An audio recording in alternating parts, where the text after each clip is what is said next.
آپ کو جب پریشانی لاحق ہوتی، تو غم آتا، اس کو ڈیزالو کرنے کے لیے کیا حل کرتے؟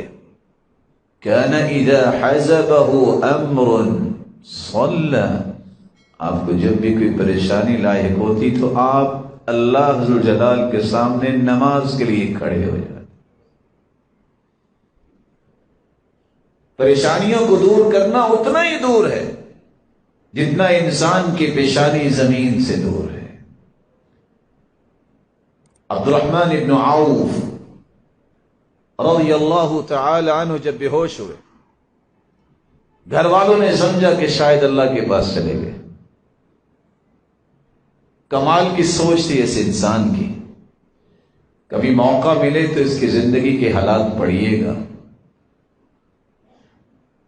2.5 کروڑ اللہ کی راہ میں دینے والا جب بیت اللہ کا طواف کرتا ہے تو ایک ساتھی چھپ کے سننا چاہتا ہے کہ دعا کیا کرتے ہیں، تو دعا کر رہے ہیں رب قنی شح نفسی، یا اللہ مجھے بخیلی سے بچا، یا اللہ مجھے بخیلی سے بچا۔ وہ ہنس کے کہتا ابھی تم بخیل ہو؟ کہتے اور کیا ہو، بخیل تو ہوں، اللہ توفیق دے میں اور خرچ کر۔ یہ وہی شخصیت ہے جس نے کہا تھا کہ مومنوں کی ماں جب تک زندہ ہیں، زندگی کے آخری رمق تک میں ان کا خرچ ادا کیا کروں۔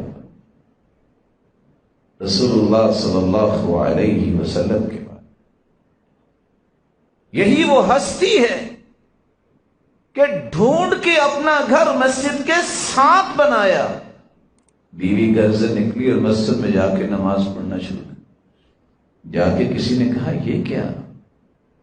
خامد اللہ کے پاس چلا گیا تو نماز پڑھ رہی ہے۔ کہا اسی لیے تو پڑھ رہی ہوں، اس قابل تو ہو جاؤں کہ میں یہ غم برداشت کر لوں۔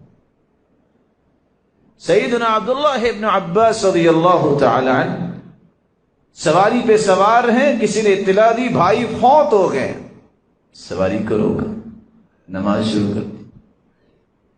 کہنے لگے یہ کیا؟ بھی آپ پہنچو بھائی کے پاس۔ کہا اس قابل تو ہو جاؤں کہ میں وہاں پہنچ تو سکوں۔ یہ ہے حکم کہ اگر تم نے استعینوا بالصبر والصلاۃ، نماز نہیں پڑھی تو صبر کیسے آئے؟ یہ ہے مزاج نبی، یہ ہے مزاج صحابہ، اور یہ ہے مزاج مسلم۔ لیکن جاہلیت کا رویہ یہ ہے بین کرنا، رونا پیٹنا اس انداز سے کہ اپنے ہی چہرے کو نوچنا اور اپنے ہی چہرے کو پیٹنا، گریبان چاک کرنا۔